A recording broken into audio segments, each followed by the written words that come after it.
So you've probably seen the headlines, right? 50 Cent being 50 Cent is stirring the pot again. This time, he's allegedly leaked some new footage of Diddy looking, let's just say, less than comfortable in prison. And the internet's going wild, of course. For weeks, we've been hearing these rumors about Diddy living it up behind bars, sipping wine, teaching inmates about business, the whole shebang. But now, this footage drops, and it paints a totally different picture. Apparently, there are people inside who aren't exactly thrilled to have him there, and the reasons why are pretty damn intense. The big rumor going around now is that Diddy might actually be in danger from Tupac's people. I know, it sounds like something out of a movie, but hear me out. There's this whole narrative, this decades-old shadow hanging over hip-hop, that Diddy had something to do with Tupac's murder, and Biggie's too. And some people, especially in Brooklyn, where Biggie's legacy is basically sacred, haven't forgotten. This one guy was saying that some folks are still pissed about that whole making it a band walk to Brooklyn for cheesecake thing. I mean, it sounds ridiculous, right? But it's about disrespect, about flaunting wealth, and about the history that's still raw for a lot of people. He's basically saying Diddy needs to be shipped out of Brooklyn like yesterday because someone's gonna try to make a name for themselves by taking him out. And it's not just some random beef. This is about the deaths of Tupac and Biggie. Two legends whose murders remain unsolved and continue to fuel conspiracy theories. Diddy's always denied any involvement, of course. He's done interviews where he's practically scoffed at the idea. But the rumors just won't die. Remember that Netflix doc, Sean Combs' The Reckoning? That thing reignited the whole damn firestorm. People were coming out of the woodwork, claiming Diddy had a hand in both deaths. Kirk Burrow, who co-founded Bad Boy Records with Diddy, even said he thought Diddy ushered Biggie to his death. That's some heavy stuff, man. The whole thing goes back to the East Coast-West Coast feud, right? It wasn't just about music. It was about pride, loyalty, and years of simmering tension. Diddy, as Biggie's friend and the head of Bad Boy, was firmly on the East Coast side. So, naturally, his name gets dragged into all this. The documentary brought up the Quad Studios shooting in '94, where Tupac was robbed and shot 5 times. From that moment on, Tupac's trust in Diddy and Biggie was gone. He felt betrayed, like they knew something was going to happen and didn't warn him. In a '96 interview, Tupac was asked point blank if he thought Diddy was involved. He didn't give a direct answer, but he said he had his own opinion and wouldn't slander their name like they did mine. He hinted that he had proof, but it was between him and Diddy. The implication was clear. Tupac suspected Diddy's involvement. And then there's Gene Deal, who claims Diddy knew Tupac was going to be shot at Quad Studios and let it happen. He says Diddy was there to spy on Biggie, not to work with him. Apparently, Jimmy Henchman told Diddy that Tupac was going to be taught a lesson over some money he owed. So, according to Deal, Diddy was there to witness the whole thing. Now, all this is just allegations, of course, but it's enough to keep the rumors swirling and to make Diddy's life in prison a whole lot more complicated. If these guys are to be believed, Diddy's got a lot more to worry about than just bad food and boredom. He's potentially got enemies on the inside who believe he's responsible for the deaths of 2 hip-hop icons. And that's a dangerous situation to be in, no matter how much money you've got. So, fast forward a bit, and you've got the Las Vegas shooting that took Tupac's life almost 2 years later. For years, nobody knew who did it. It was a total mystery, just adding fuel to the fire of all those conspiracy theories.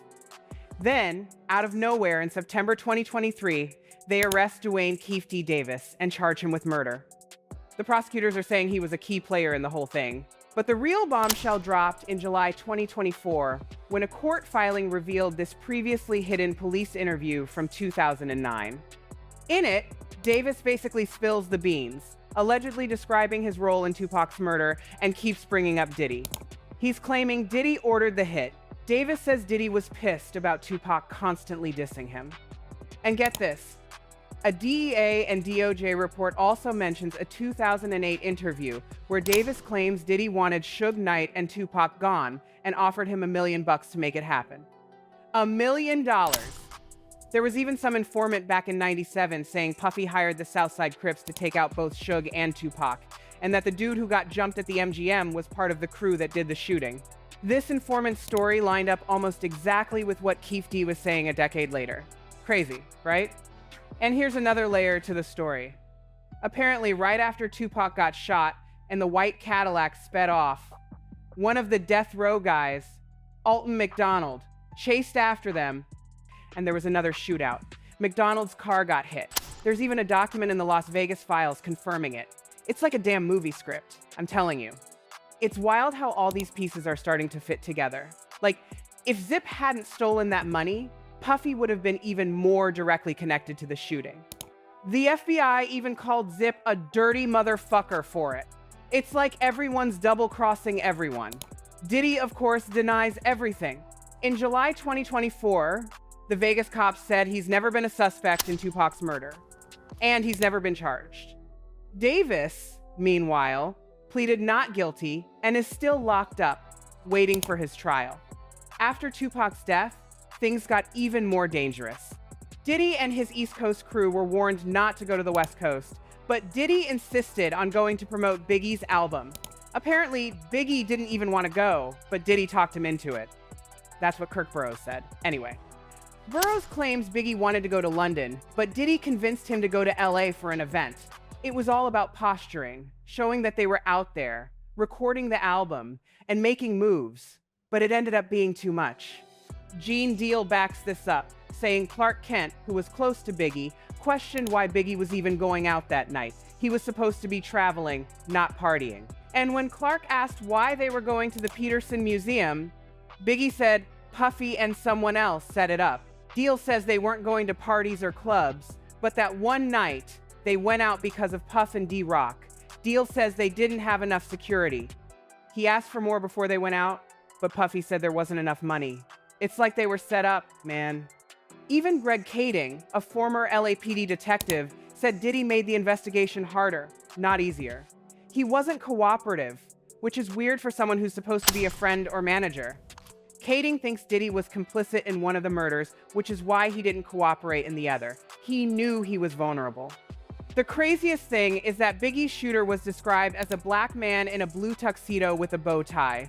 No one's ever been arrested or charged. Both murders are still officially unsolved. But now, with all these connections surfacing between Diddy and Tupac's murder, things could change. Kirk Burrows says the tension was already there before the Quad Studios shooting. Tupac showed up, saw Biggie and Little Sean, and thought they were all in on it. He felt betrayed. Then Suge Knight stepped in and signed Tupac. Burrows says Tupac sent him a letter saying it was now war with Puffy and Biggie. Chopper says Diddy hated Tupac. He couldn't even mention Tupac's name around him. It was all about Biggie. Chopper thinks Diddy's hatred was personal, not just competitive. Now, some people think the only reason they're keeping Diddy locked up is to connect him to the Keefe D situation. They don't think they have enough evidence on the other charges. They're trying to lock him in with Tupac's murder. That's the rabbit hole they're going down. And of course, 50 Cent is allegedly leaking all this footage to TMZ and other news outlets. If Gene Deal is right, Diddy's gonna retaliate. They're gonna try to dig up dirt on 50's baby mamas and girls he dated. They're gonna try to do the same thing they did to R. Kelly or Puff. But Deal thinks 50's ready for it. He's not afraid to throw stones because he knows he's living in a glass house. I heard Diddy's trying to sue Netflix for $1 billion. But no paperwork's been filed, it's just talk. If he had a leg to stand on, he would have gotten a cease and desist order. So, will we ever see Diddy convicted for Tupac's murder? Honestly, it's a long shot, but with all this new information coming out, anything's possible. It's gonna be a wild ride, that's for sure. Okay, so let's talk about what this all really means, right? It's not just about some beef between rappers. This goes way deeper. This is about power, money, and a system that protects the rich and famous, even when they're potentially involved in some seriously shady shit. Look, Diddy's been untouchable for decades. He's built this empire, he's got connections everywhere, and he's got enough money to make problems disappear. That's just how it works, man. But now, with all these allegations piling up, with the feds sniffing around, and with 50 Cent doing what he does best, stirring the pot, things might finally be changing. The Keefe D thing is huge, obviously. If they can actually tie Diddy to ordering the hit on Tupac, that's game over. But here's the thing. Proving it is going to be tough. This all happened decades ago. Witnesses are dead or unreliable, and Diddy's got a team of lawyers who are going to fight tooth and nail. And even if they don't get him for Tupac's murder, all this other stuff, the sex trafficking allegations, the abuse claims, it's all adding up. It's creating this picture of a guy who's been getting away with bad behavior for way too long. And that's where the real danger lies for Diddy. It's not just about the legal consequences, it's about the court of public opinion. You see, people are starting to wake up. They're tired of seeing these powerful men get away with everything. They're tired of the hypocrisy, the cover-ups, and the double standards. And that's why this Diddy situation is so important. It's a test case. It's a chance to show that even the richest and most powerful people in the world aren't above the law. But don't get it twisted. It's going to be a fight. Diddy's not going to go down without a fight. He's going to use every resource he has to defend himself, to discredit his accusers, and to try to maintain his image. He's going to play the victim, he's going to deny everything, and he's going to try to make this all go away. That's why it's so important for people to keep the pressure on. We got to keep talking about this, we got to keep demanding answers, and we got to make sure that the authorities are doing everything they can to investigate these allegations thoroughly. Now, about 50 Cent, love him or hate him, the dude knows how to get people talking. He's a master of social media, he's got a huge platform, and he's not afraid to use it. And in this case, he's using it to keep the pressure on Diddy. Some people might say he's just being petty, that he's just trying to stir up drama for attention. And maybe there's some truth to that. But the truth is, he's also shining a light on some serious allegations that might otherwise be ignored. He's forcing people to pay attention, and that's a good thing. The Netflix lawsuit, that's just a distraction. Diddy's trying to change the narrative to make himself look like the victim of a smear campaign. But it's not going to work. The allegations are too serious, the evidence is too compelling, and the public is too aware. So, what's going to happen next? Honestly, it's hard to say.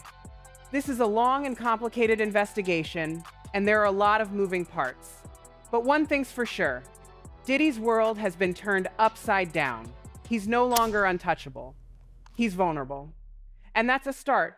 Whether he's ultimately convicted of anything remains to be seen. But the fact that he's even facing these allegations, the fact that people are finally speaking out, that's a victory in itself.